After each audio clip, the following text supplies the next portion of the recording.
मत्ती रचित सुसमाचार चैप्टर 19। जब यीशु ये बातें कह चुका तो गलील से चला गया और यरदन के पार यहूदिया के प्रदेश में आया। तब बड़ी भीड़ उसके पीछे हो ली और उसने वहां उन्हें चंगा किया। तब फरीसी उसकी परीक्षा करने के लिए पास आकर कहने लगे, क्या हर एक कारण से अपनी पत्नी को त्यागना उचित है? उसने उत्तर दिया, क्या तुमने नहीं पढ़ा कि जिसने उन्हें बनाया उसने आरंभ से नर और नारी बनाकर कहा। इस कारण मनुष्य अपने माता पिता से अलग होकर अपनी पत्नी के साथ रहेगा और वे दोनों एक तन होंगे। अतः वे अब दो नहीं परंतु एक तन है। इसलिए जिसे परमेश्वर ने जोड़ा है उसे मनुष्य अलग न करे। उन्होंने उससे कहा, फिर मूसा ने यह क्यों ठहराया कि त्याग पत्र देकर उसे छोड़ दे? उसने उनसे कहा, मूसा ने तुम्हारे मन की कठोरता के कारण तुम्हें अपनी अपनी पत्नी को छोड़ देने की आज्ञा दी, परंतु आरंभ से ऐसा नहीं था। और मैं तुमसे कहता हूँ कि जो कोई व्यभिचार को छोड़ और किसी कारण से अपनी पत्नी को त्याग कर दूसरी से विवाह करे, वह व्यभिचार करता है, और जो उस छोड़ी हुई से विवाह करे वह भी व्यभिचार करता है। चेलों ने उससे कहा, यदि पुरुष का स्त्री के साथ ऐसा संबंध है तो विवाह करना अच्छा नहीं। उसने उनसे कहा, सब यह वचन ग्रहण नहीं कर सकते, केवल वे जिनको यह दान दिया गया है। क्योंकि कुछ नपुंसक ऐसे हैं जो माता के गर्भ ही से ऐसे जन्मे, और कुछ नपुंसक ऐसे हैं जिन्हें मनुष्य ने नपुंसक बनाया, और कुछ नपुंसक ऐसे हैं जिन्होंने स्वर्ग के राज्य के लिए अपने आप को नपुंसक बनाया है। जो इसको ग्रहण कर सकता है वह ग्रहण करे। तब लोग बालकों को उसके पास लाए कि वह उन पर हाथ रखे और प्रार्थना करे, पर चेलों ने उन्हें डांटा।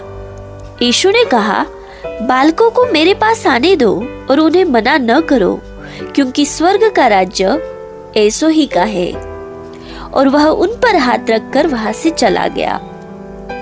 एक मनुष्य यीशु के पास आया और उससे कहा, हे गुरु, मैं कौन सा भला काम करूं कि मैं अनंत जीवन पाऊं? उसने उससे कहा, तो मुझसे भलाई के विषय में क्यों पूछता है? भला तो एक ही है, पर यदि तू जीवन में प्रवेश करना चाहता है तो आज्ञाओं को माना कर। उसने उससे कहा, कौन सी आज्ञा है?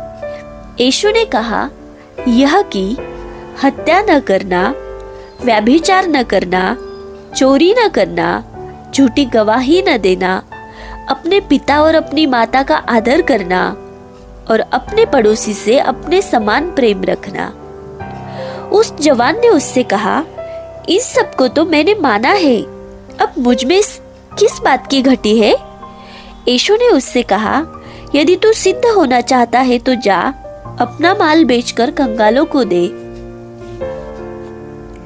और तुझे स्वर्ग में धन मिलेगा, और आकर मेरे पीछे हो ले। परंतु वह जवान यह बात सुन उदास होकर चला गया, क्योंकि वह बहुत धनी था। तब यीशु ने अपने चेलों से कहा, मैं तुमसे सच कहता हूँ कि धनवान का स्वर्ग के राज्य में प्रवेश करना कठिन है।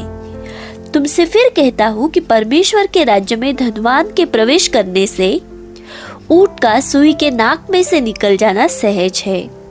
यह सुनकर चेलों ने बहुत चकित होकर कहा, फिर किसका उद्धार हो सकता है?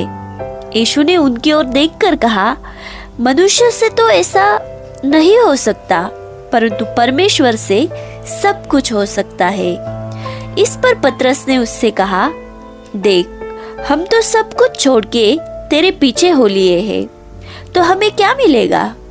यीशु ने उससे कहा, मैं तुमसे सच कहता हूँ कि नई सृष्टि में जब मनुष्य का पुत्र अपनी महिमा के सिंहासन पर बैठेगा, तो तुम भी जो मेरे पीछे हो लिए हो 12 सिंहासनों पर बैठकर इस्राएल के 12 गोत्रों का न्याय करोगे। और जिस किसी ने घरों या भाइयों या बहनों या माता या पिता या बाल बच्चों या खेतों के मेरे नाम छोड़ दिया है, उसको 100 गुना मिलेगा और वह अनंत जीवन का अधिकारी होगा। परंतु बहुत से जो पहले हैं पिछले होंगे और जो पिछले हैं पहले होंगे।